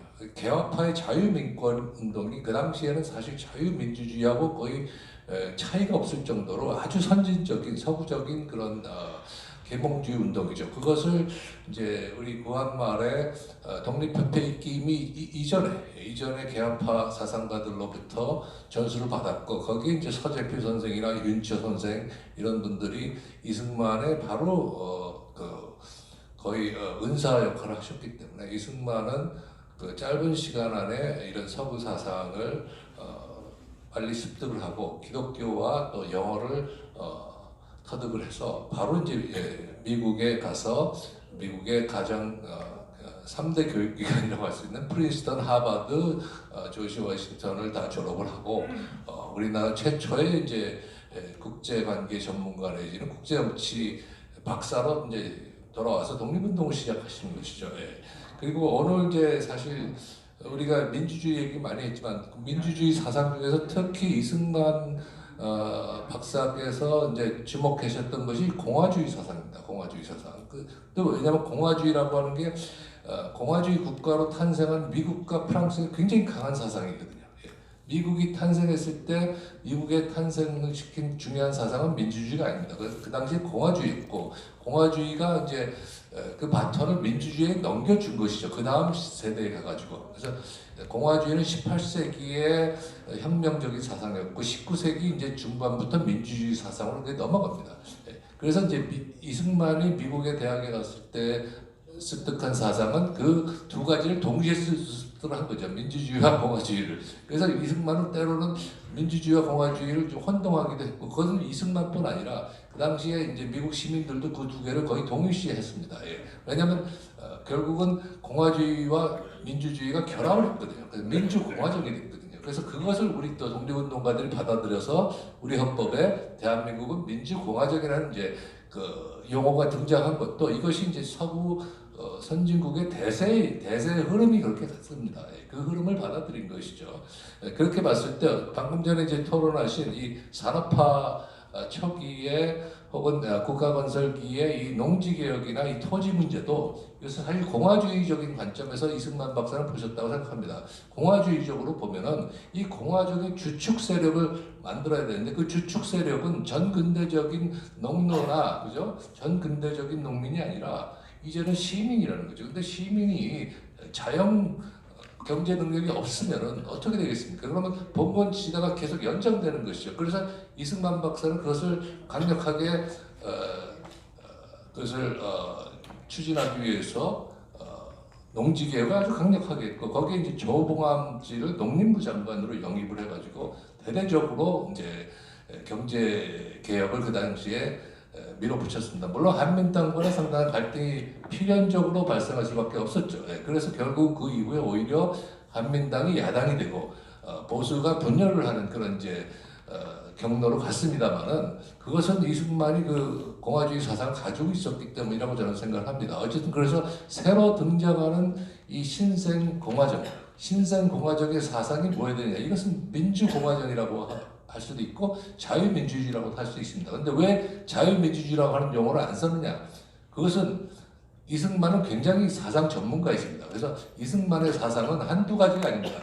한 서너 개 이상 되는 사상을 포괄적으로 다 이해하면서 그것을 혼용하셨기 때문에 자유주의, 민주주의, 공화주의, 민족주의, 기독교 사상 5개 아닙니까 벌써요. 그죠?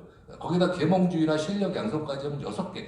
이렇게 그렇기 때문에 이승만이 그것을 자유민주주의라는 용어만을 이제 고집하지는 않으셨지만 당연히 그 안에 핵심적으로는 자유주의, 민주주의, 공화주의, 기독교사는 다 들어가 있는 것입니다. 그래서 오늘 이런 풍부한 내용들을 발표자와 토론자들이 알고 계셨고 그것을 이제 그래도 적고 계십니다. 그래서 우리가 오늘 정말로 진지하게 공부를 했고 이 공부하는 자세가 정말로 좋습니다. 그것은 뭐냐면은 우리가 갖고 있는 현재적인 관점을 가지고 과거에 있었던 사람들을 폄하하는 것이 아니라, 그죠? 과거에 우리보다 훨씬 열악한 상황에 있었던 그분들의 상황에 우리가 들어가서 우리가 그분들과 같이 낮아져가지고 이해를 하는 그 연구자의 모습이 참으로 아름답습니다. 예. 그래서 우리만큼 여유는 없었지만 그 절박한 시기에도 그 서구의 발달된 체제를 이 한반도에 이식시키기 위해서 노력했던 그것을 충분히 이해하는 이 발표자와 토론자의 이 발표는 너무도 정말 성공적이었다 이렇게 평가를 드리고 오늘 이 학술회의를 마치도록 하겠습니다. 감사합니다.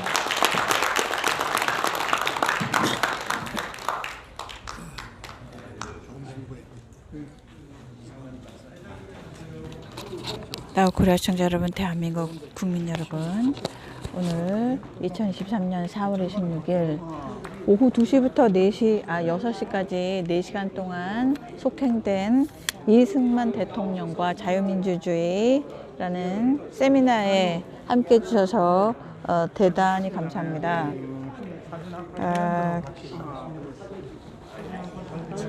우리나라 대한민국은 참 어려운 여건에서 자유민주주의 체제를 말하지 않고도 이미 자유민주주의 형태를 갖추고 있었습니다. 당시에 4개 아시아 아메리카 국가들만이 독립국가였음에도 불구하고 그런 어려운 상황에서 독립을 유지하면서 대한민국이 찢어지게 가난한 상태임에도 불구하고 이렇게 세계 10대 강국을 일궈놓은 것은 정말 기적에 가까운 일이라고 생각합니다. 자유대한민국은 처음부터 만들어질 때 이미 대통령제가 아니고 대통령제와 내각제를 함께 절충한 그런 국가였습니다. 우리나라는 부통령이 아니라 국무총리가 있는 나라예요. 그것만 보아도 우리나라는 이 대통령제 국가가 아니라는 것이 나오는 것입니다.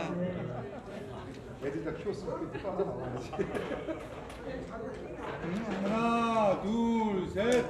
다시 하나, 둘, 셋. 됐습니다. 국민 여러분, 우리나라가 제왕적 무슨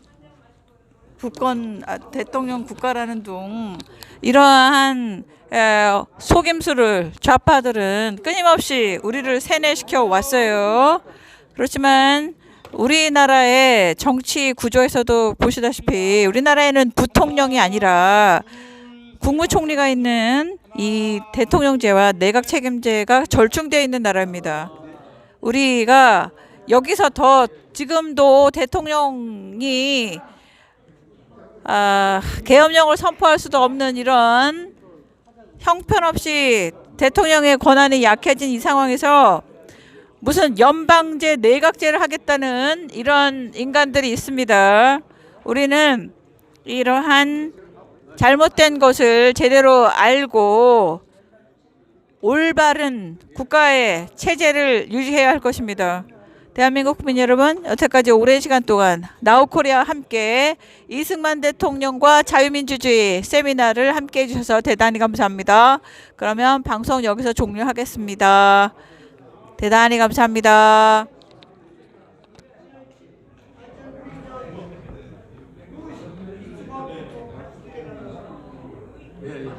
제 방송 클립을 널리 전파해 주시면 대단히 감사하겠습니다. 여러분이 저의 비둘기가 되어 주세요. 널리 전파해 주십시오.